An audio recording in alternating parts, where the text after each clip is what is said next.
আমরা এই জন্য জামাতকে ভালোবাসি। জামাতের জন্য আমার সবসময় জন্য কান্দে। আমি গাড়ি চালাইতাম আল্লাহর কাছে, আল্লাহ আমার জন্য জামাতটা আসে।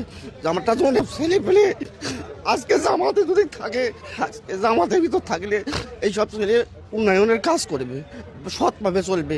আমরা এইটার জন্য আমার একটা মনের ভিতরে, আমার চাচা থানা, আমি নীলফামারীর, আমার চাচার, আমার বংশের ভিতরে কেউ জেল খাটে নাই, সেই চাচা আমার জেল খাটছে।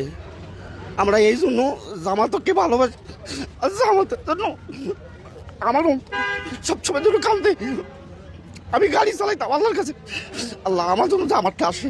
জামাতটা যখন একবার আমরা বিএনপিকে দেখছি, জাতীয় পার্টিকে দেখছি, মনে করো নৌকাকে দেখছি, সব কিছুকে দেখছি, এবার জামাতটাকে দেখি। জামাতটা যাতে যেন আমার ইসলামের পথে চলতে পারে, যে ইসলামের নিয়ম কারণ আছে, এইভাবে যদি চলে তাহলে আমার মনটা খুশি হবে। আমরা তার কাছে কিছু চাওয়া পাওয়া কিছু নাই, আমরা কিছু চাই না। আমরা খাঁটি খেতে চাই, আমরা খাঁটি খাইতে চাই, দেশে খাঁটি খাইতে চাই। আমরা দেশে পরিশ্রম করব, খাবো। ভালোভাবে যদি চলে, ভালোভাবে চললে আমাদের দেশে উন্নয়ন হইবে, আরও ভালোভাবে মানুষ ইসলামের পথে যাইবে, পাঁচ ওয়াক্ত নামাজ করিবে, ওজা করিবে। এগুলোই তো মরণকালে আল্লাহর কলেমা ছাড়া মাপ নাই মুসলমান হইয়া। এই জন্য আমাকে জামাতের জন্য আমার খুব ভিতরটা কান্দে। আমি গাড়ি চালাই আর কান্দি। আমার যদি লক্ষ টাকা দেয়, আমার টাকার ফেলব লালস নাই। পরিশ্রম করি, আমি 10 টাকা কামাই করবো, এইটাই আমার লাখ টাকা। পরিশ্রম করে 10 টাকা কামাই করবো, এইটাই লাখ টাকা।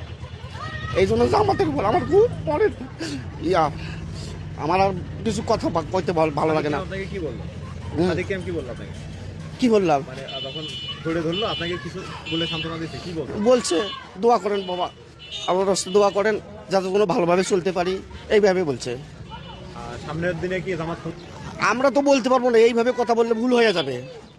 আল্লাহ যদি রহমত করে, যদি এখন বর্তমান ডাক্তার ইউনূস স্যার আছেন, উনি যদি ত্রুটি কোনো পক্ষ না নেয়, তাহলে ইনশাল্লাহ আমাদের জামাত আসবে। কথা বুঝছেন? এই দুনিয়ার ভিতরে যখনই একটা আষ্ট্র কোনো পক্ষ নিয়ে নেয়, তখনই কিন্তু ভেজাল হয়ে যায়। আর যদি সুন্দরভাবে হক পথে মানুষ চলেছে, হক পথে যদি এখন বর্তমান ইসলামের পথে যদি মানুষ ঠিক ইসলাম নিয়ে যদি চিন্তা ভাবনা করে, ঠিক হবে ইনশাল্লাহ। আমরা দোয়া করি সবসময় জন্য। গণভোটে কোন ভোট দেবেন? হ্যাঁ, গণভোটে কোনটা দেবেন? হ্যাঁ ভোট দেবেন না নাই ভোট? আমরা হ্যাঁ ভোট দেবো। কেন হবে? কেন দিবেন? এখন